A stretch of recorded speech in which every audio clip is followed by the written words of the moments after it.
get ready with me for my brother engagement. So hi everyone, this is Deepika Suwedi and welcome to my mini vlog.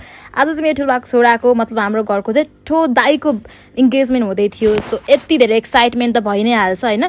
Plus नराम्रो कुरा चाहिँ के छ भने चाहिँ धेरै मेम्बर्सहरु हाम्रो फ्यामिली मेम्बर्सहरु धेरै जना छुटिनु भयो कि यति धेरै रस यति धेरै हताना भयो.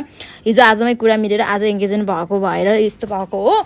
अनि त्यसपछि मैले चाहिँ अब जाने कुरा भइहाल्यो आफ्नो दाइको इन्गेजमेन्ट हुने भने चाहिँ ठुलो कुरा भयो. अनि मैले चाहिँ आफ्नो स्किन केयर गरेँ अनि हल्का फुल्का मेकअप पनि लगाएँ.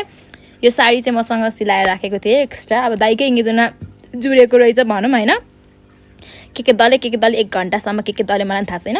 अनि म रेडी भएँ. अनि त्यसपछि 1 घन्टा कुर्नु पर्यो किनकि म रङ लोकेसनमा गएँ कि भिनाजुले ठाउँ देख्नु भएन कि भिनाजु लिन आउनु छैन माया धरेको. भिनाजु पनि घुम्या भन्नुभयो. म पनि बसे भएँ.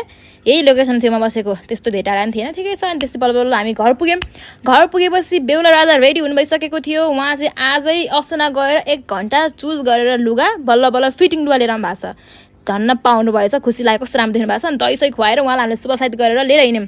दाइ चाहिँ पुरा एक्साइटेड भएर हिँडिसक्नु भएको छ घरबाट. अनि त्यसपछि बुलेट बाइकमा टेरर पर हिँडिसक्नु भएको छ आफ्नो प्रिन्सेसलाई भेट्न. उहाँ चाहिँ ठुलो बा हुनुहुन्छ. अनि त्यसपछि हाम्रो दाइको जेठो मामा जेठो माइजू हुनुहुन्छ. अनि हाम्रो यहाँ अरू पनि मेम्बर्स हुनुहुन्छ है. कान्छो अङ्कल हुनुहुन्छ उहाँ चाहिँ हाम्रो. अनि माइली ठुलो बा हुनुहुन्छ. भेनाजुहरू पनि हुनुहुन्छ है. भेनाजुहरू मेन उहाँ चाहिँ जेठो भेनाजु हुनुहुन्छ.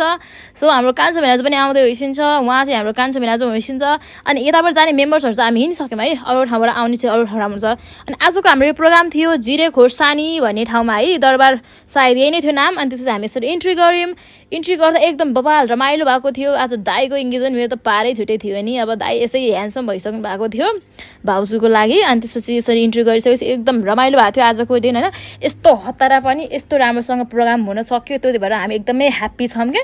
अनि सबैजना खुसी भएर हिँड्यौँ. अनि अलिअलि गर्दा पनि अलि मान्छे त धेरै मान्छे छुटिनु भएको छ क्या. सो धेरै छ र अब त्यो कुरा छोडिदिनु त्यो पनि भइहाल्यो. अनि त्यसपछि हाम्रो भाउजूको इन्ट्री भइसकेको छ. दाइ चाहिँ आफ्नो लभ एक्सप्रेस गरिसक्नु भएको छ घुन्नामा टेकेर. अनि बुके दिएर हेर्नुहोस् त. ओ माई गॉड कस्तो राम्रो देखिनु भएको छ. दुईजना एकदम बबाल राम्ररी ब्युटिफुल ह्यान्डसम दुईजना देखिनु भएको छ. अनि आजको भ्लगमा चाहिँ के छ भन्दाखेरि चाहिँ स्पेसल आजको दाइको इन्गेजमेन्ट थियो. अनि यति रमाइलोसँग भयो. हामीले खाना पनि मजाले खायौँ. अनि दाइ भाउजूको फोटोसुट गऱ्यौँ अलिअलि. अनि त्यसपछि फोटोसुटहरू चाहिँ यसमा मैले खासै हालेको छैन भिडियो मात्रै छन्. अनि यति धेरै मेम्बर्स हुनुहुन्थ्यो हेर्नुहोस्. अनि अरू त केही छैन रमाइलो भयो. अनि मेन भनेको उहाँहरू दुईजना खुसी हुनुहुन्छ ह्याप्पी हुनुहुन्छ एकअर्काजनासँग. अब आजबाट बन्धना बानिसक्नु भएको छ. So that's it. अनि यसरी हाम्रो आजको प्रोग्राम सकियो. So bye bye. Thank you for watching everyone.